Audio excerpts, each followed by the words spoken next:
전국에 계신 부모님들 안녕하십니까? 혹시 여러분의 자녀가 결혼을 하기 싫다고 하거나 혹은 결혼 얘기만 나오면은 회피하고 말을 하지 않는 꿀먹은 벙어리가 되어서 화가 나고 속이 갑갑하십니까? 지금 이 영상을 보시는 부모님들과 제가 일면식은 없지만 여러분들의 자녀들이 왜 그렇게 결혼을 기피하는지 누구보다 그 심정을 잘 아는 제가 한 말씀 올리겠습니다. 결혼을 기피하는 이유들 중 큰 퍼센트를 차지하는 게 경제적인 어려움과 부담감인데, 우리 세대가 이런 이유를 대면 야, 우리 때는 단칸방에서 시작했어. 너희 세대는 욕심이 많아. 그리고 결혼해서 애 낳으면 아니 우리가 돈을 지원을 해줄 텐데 무슨 걱정이냐? 라고 따지실 테니 경제적인 이유는 이 영상에서 빼겠습니다.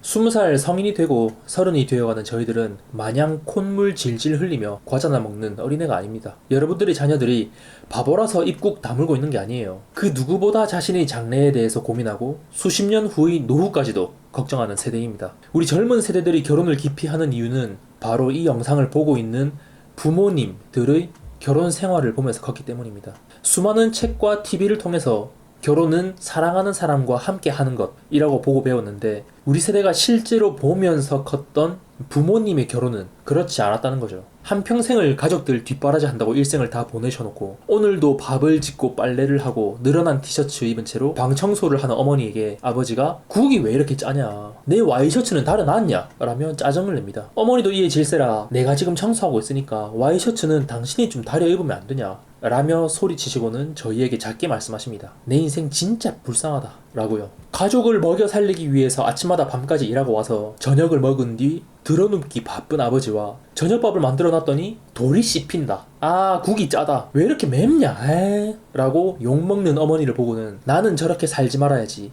라는 생각을 우리들은 또 하게 됩니다. 이런 희생에 지치신 어머니는 우리 세대에게 각종 푸념을 늘어놓습니다. 내가 너희 키운다고 얼마나 고생했는지 아냐? 아니 너희 먹여 살린다고 내가 뭐 취미 하나 배운 적이 없어. 버는 족족 너희 입으로 들어가지 내가 뭐 엄마가 뭐 맛있는 거 언제 먹어봤냐? 나는 언제 호강하냐? 라고요. 그런 푸념이 한두 번이라면 아 오늘 어머니가 많이 힘드시구나 라고 지나칠 텐데, 그것도 자주 들으면 태어남을 당한 우리에게 그런 푸념을 하는 이유는 뭐냐고 따지고 싶어집니다. 첫째를 낳고 그 힘듦을 경험해 보셨으면서 둘째, 셋째까지 낳은 분이 하실 말은 아니지 않냐는 반항심도 생기고요. 행복해지기 위해서 하신 결혼이실 텐데 한 지붕 아래에서 부모님은 우리 앞에서 자주 싸웁니다. 나이를 얼마 먹지도 않았던 우리들이 봐도 별것도 아닌 이유로 서로 언성을 높이면서 싸우는데, 부모님들이 싸울 때 상대를 바라보는 그 눈빛은 사랑하는 사람을 바라보는 눈빛이 아니라 진심으로 상대를 저주하는 눈빛이더라고요. 당신이 뭘 하는데?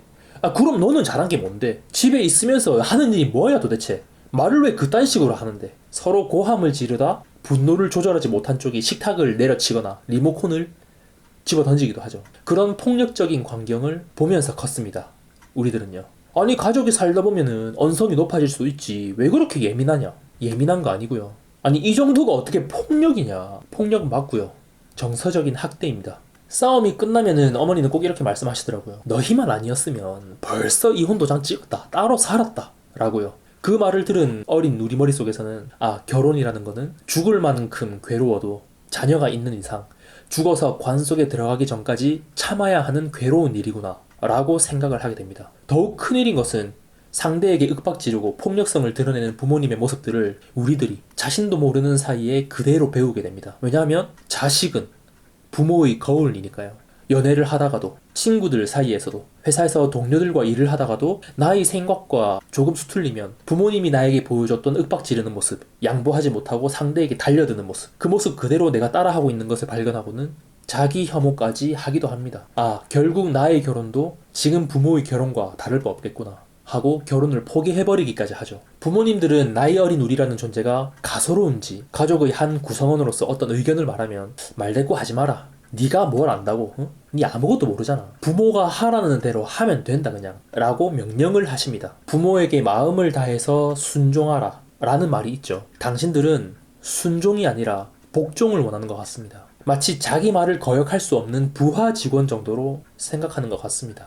성장 과정 중에 우리 머릿속에 떠오르는 창의적이고 독립적인 다양한 사고를 무시하며 우리 스스로 아무 생각도 못하게 만들어 놓고는 다른 집 아이들과 비교하며 왜 너희는 이거밖에 못하냐 라며 구박을 합니다. 이로 인해 우리는 커서도 발표 하나에도 손을 들지 못하는 겁쟁이가 되고 자기의 정당한 주장을 피력하지 못하는 겁쟁이가 됩니다. 한국 뉴스를 보면 육아휴직에 대한 문제를 화두로 삼곤 합니다. 아이를 낳으면 육아를 위해서 다니던 직장을 쉬어야죠. 부모님들, 정말 많은 회사에서 육아휴직을 마음대로 쓰지 못하도록 하고 있는 건 아십니까? 온갖 눈치 보면서 육아휴직을 내고 아이를 키우고 회사로 복귀하면 내 자리가 없어요. 그 유명한 경력 단절, 경력이 단절된다는 말입니다. 우리가 학생 때 우리를 밤 9시까지 학교에 남겨서 야간 자율학습 시키고 방학 때마저도 학교 나가서 보충 수업 강제로 하도록 해서 대학에 가게 해놓고는 그렇게 괴롭게 노력해서 겨우 취업을 했더니 이제는 반대로 경력이 단절되는 출산과 육아를 하라니요. 십수년이 넘는 노력을 해서 겨우 얻은 전문성 있는 직업의 업무와 출산 육아를 같이 병행할 수 있을 정도로 우리는 슈퍼맨이 아닙니다. 그리고 경력 단절되는 회사 시스템과 분위기를 만든 사람들은 지금 윗자리를 차지하고 있는 부모 세대 당신들이잖아. 그 누구보다 손자를 낳아달라고 강요하는 당신들이 회사에서 근무하는 자기 자녀 또래가 육아휴직을 쓴다고 하면 눈치 주고 갑질하지 않나요? 부모님들에게 묻습니다. 정말 결혼을 해서 행복하셨습니까? 다시 태어나도 결혼하시겠습니까? 많은 분들이 다음 생에는 결혼하지 않고 내 인생을 살아보고 싶다 라고 말씀하실 거면서 그 하고 싶지 않은 결혼을 왜 우리에게 강요하시는 겁니까? 그리 좋은 제도가 아니라는 거 아시잖아요. 많은 부모님들이 말씀하십니다. 손자를 낳아서 안겨달라고. 비록 너에게 사랑은 못 줬지만 손주에게는 너희 자식들에게는 내가 진짜 잘해줄 수 있다. 사랑을 줄 수가 있다. 라고 많이 말씀하시죠. 그 사랑 우리에게 줄 수는 없었습니까? 제가 태어난 이유가 손주를 만들어 드리기 위함이었습니까? 우리 세대는 아이를 찍어내서 선물로 드리는 공장이 아닙니다. 여태 하라는 대로 하지 않았습니까?